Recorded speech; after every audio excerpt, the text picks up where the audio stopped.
안녕하십니까. 신지식 정인태입니다. 조선족 독점 간병시장 외국인 간병인 도입으로 개선해야 한다. 네, 이러한 주장이 나왔습니다. 지금 청년의사에서 전하고 있고요. 조선족 독점 간병시장 외국인 간병인 도입으로 개선해야 한다. 조정훈 의원이 간병도 외국인에게 개방하면 도움될 거다, 이렇게 주장을 했어요. 그래서 국내에서 활동 중인 간병인 대부분이 조선족이다라는 거죠. 네, 그래서 개방을 해야 한다라는 거예요. 이게 뭐 제가 연락을 이렇게 받은 분들 얘기를 들어보면은 한국인들도 간병인으로 취업하기 위해서는 이 취업 라인들을 이미 이 중국, 그러니까 한국계 중국인들, 조선족이 장악을 했다라는 거예요. 그래서 한국인들도 중국의 취업 라인을 타고 들어가지 않으면 안 된다, 이런 얘기를 해요. 그래서 깜짝 놀란 적이 있습니다. 그래서 이 지금 시대전환의 조정훈 의원이 기자회견을 열고 요양병원에서 아버지 항문에 기저귀를 넣어놨습니다. 네, 이렇게 해서 이 글을 언급하면서 지금 간병인 중 80%가 조선족이다라는 거예요. 그래서 여러 가지 이제 문제가 생긴다.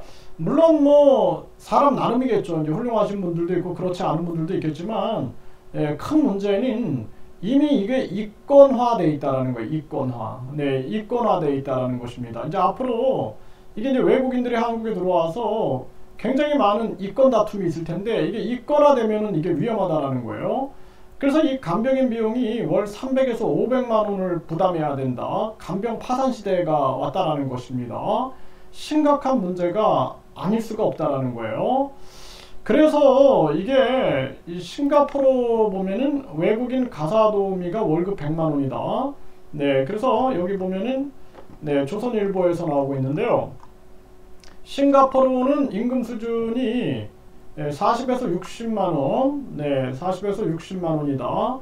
그리고 홍콩은 최소 77만 원이다. 이렇게 나오고 있어요.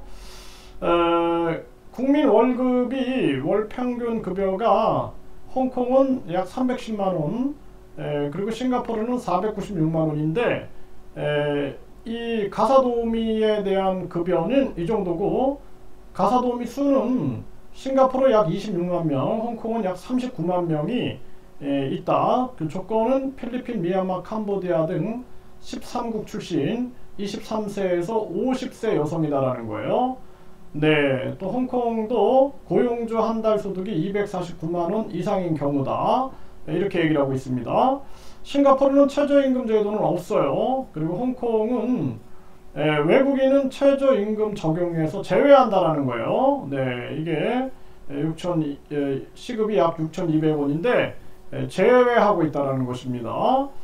네, 그리고 숙식은 침실, 화장실 등 개인 공간을 제공하고 있고, 네, 문이 잠기는 방을 제공하고 있다라는 거예요. 홍콩은 이런 걸 참조해야 됩니다. 네, 그래서 제가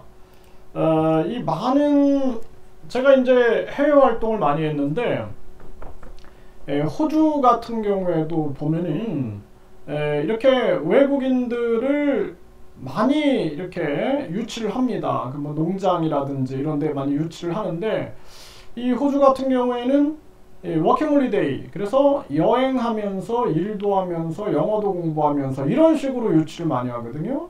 네, 우리나라도 그러한 부분들이 필요하다는 거예요. 워킹홀리데이.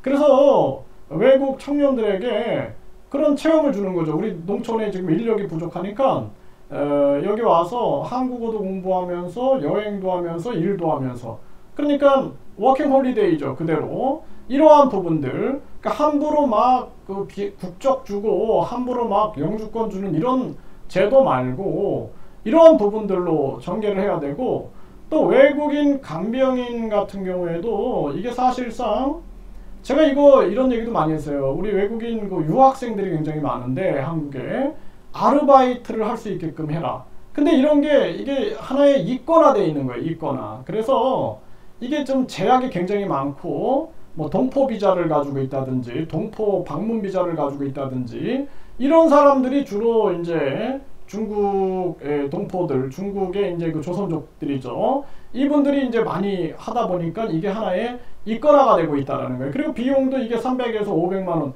간병 파산이 될 수밖에 없는 거죠.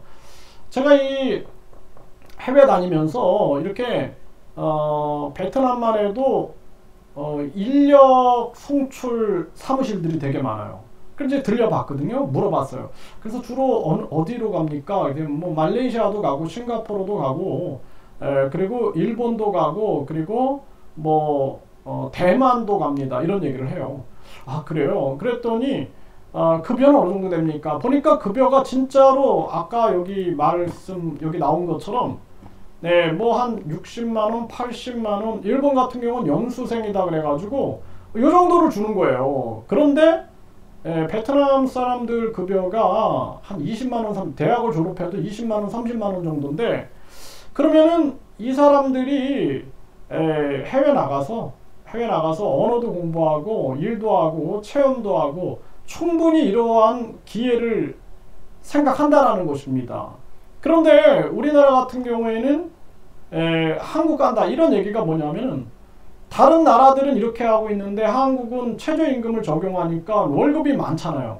그러니까 이게 어떤 식이 돌아가냐면은 한국에 가서 취업 라인을 이미 외국인들이 다 장악하고 있는 거예요. 취업 라인을 장악해서 이 동남아 국가 등등에서 이미 돈을 받는 거예요. 취업시켜주는데 한 500만원, 또 비자 받는데 한 1000만원 이런 식으로 해가지고 한 1500만원 받고 한국의 어떤 조건으로 들어오는 겁니다. 뭐 결혼이라는 조건, 뭐 유학이라는 조건, 또 외국인 계절 근로자라는 조건 들어와서 돈 많이 주는 곳으로 이동해 버리는 거예요.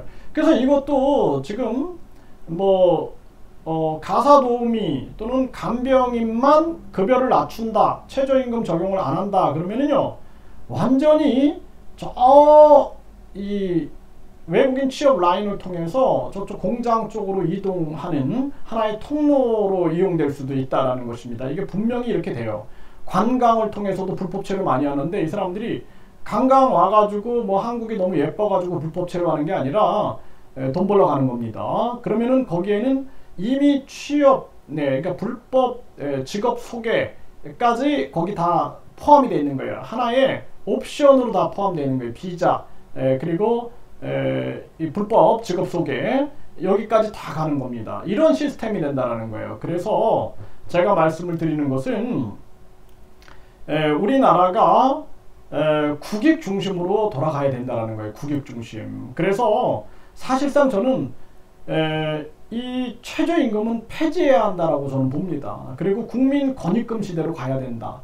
그래서 우리나라의 예산들을 아껴가지고 국민 권익기금에다 모아놔서 국민들에게 직접 매년 국민권익금위원회에서 어떤 국민들에게 얼마를 어떻게 지원할 거지 논의해가지고 지원해주는 거예요.